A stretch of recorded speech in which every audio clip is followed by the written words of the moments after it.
आगे बढ़ते कुणाल भाई, आपके शेयर्स भी चाहिए। आपका आज के शेयर्स या फिर मैं बोलूंगा सीरीज के शेयर्स कौन से हैं? वेल आज के शेयर्स की बात करें, दो शेयर्स है जहां पे एक अच्छी खासी मोमेंटम देखने को मिल रही है। एंड डिम्पी जी, मैं अपने जितने भी दर्शक मित्र हूं सबसे एक बात कहना चाहता हूँ। नो डाउट हम टीवी पे आके ट्रेडिंग कॉल देते हैं, पोजिशनल कॉल देते हैं, जिसमें आपको अच्छा खासा बेनिफिट भी हो सकता है। लेकिन मैं एक और बात कहना चाहता हूँ कि मार्केट ने अभी जो गिरावट दिखाई वहां पे अच्छे खासे लार्ज कैप स्टॉक थे जो बॉटम पे मिल रहे थे। अभी भी कुछ ऐसे हैं जो बॉटम पे मिल रहे हैं, में उनका पार्टिसिपेशन इतना नहीं है। तो मैं कहूंगा कि एक फोकस यहाँ पे पोर्टफोलियो बनाने के लिए भी किया जाना चाहिए, medium term to long term, क्योंकि यहाँ पे इस लेवल पे अगर आप खरीदारी करके चलोगे और यहाँ से जो बाउंस बैक मिलेगा आपको अच्छा खासा वहां पे रिटर्न देखने को मिल सकता है। सो अच्छे खासे स्टॉक पे फोकस करना जरूरी है पोर्टफोलियो बनाने के लिए। ना अगर मैं ट्रेडिंग और पोजिशनल कॉल की बात करूं तो दो स्टॉक है, टाटा मोटर्स है और बिरला सॉफ्ट है।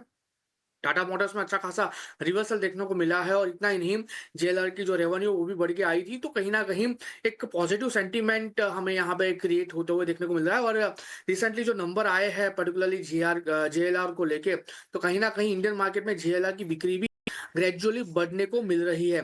तो टाटा मोटर्स 658 के अराउंड का क्लोजिंग है, 635 के एसएल के साथ खरीद करके चलने की सलाह है। 3 साढ़े 3% चले जो मेंटेन करना पड़ेगा। टारगेट की बात करें तो 676 का पहला टारगेट है, एंड वो जैसे ही ब्रेक होता है आपको ऊपरी लेवल पे 705 तक के भी लेवल देखने को मिल सकते हैं। और दूसरा जो है वो बिरला सॉफ्ट है। Compare to other stocks Birlasoft में उतनी मोमेंटम नहीं आई है, बट रिवर्सल की बात करें तो कंफर्म रिवर्सल यहाँ पे देखने को मिल रहा है।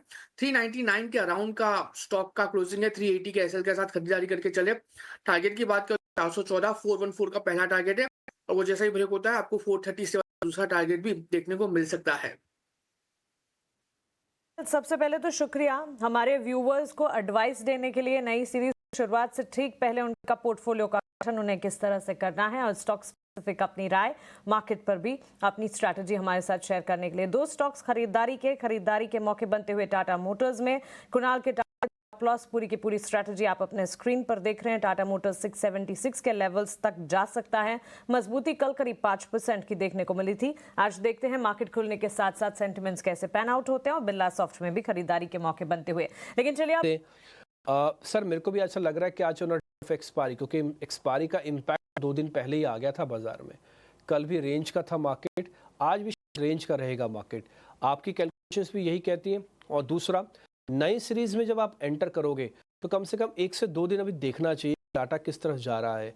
आप भी मानते हो या फिर आप सर कुछ और कैलकुलेट कर रहे हो?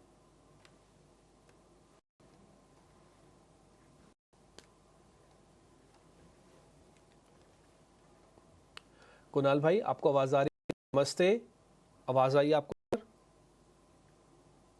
यस, जस्ट एरर था, हाँ जस्ट आई। गुड मॉर्निंग डिम्बी जी। एंड डेटा की बात करें तो जिस हिसाब से एक मोमेंटम देखने को मिली है, जिस हिसाब से निफ्टी और बैंक निफ्टी ट्रेड कर रहा है, लाइकली चांसेस है आने वाले दिनों में अच्छी खासी मोमेंटम देखने को मिल सकती है। कल के दिन में जो एक फ्लैट ट्रेडिंग देखने को मिला है, कल के दिन में जिस हिसाब से मोमेंटम हमें देखने को मिली है, it's just one kind of follow up momentum only, क्योंकि लगातार आप देखिए 7 अप्रैल से लेके एक लगातार एक अच्छी खासी मोमेंटम देखने को मिली है। कल के दिन में एक माइनर सा एक डोजी कैंडलस्टिक फॉर्मेशन बना है, बट सबसे अच्छी बात यह है कि निफ्टी लगातार 24,000 के लेवल के ऊपर सस्टेन हो रही है।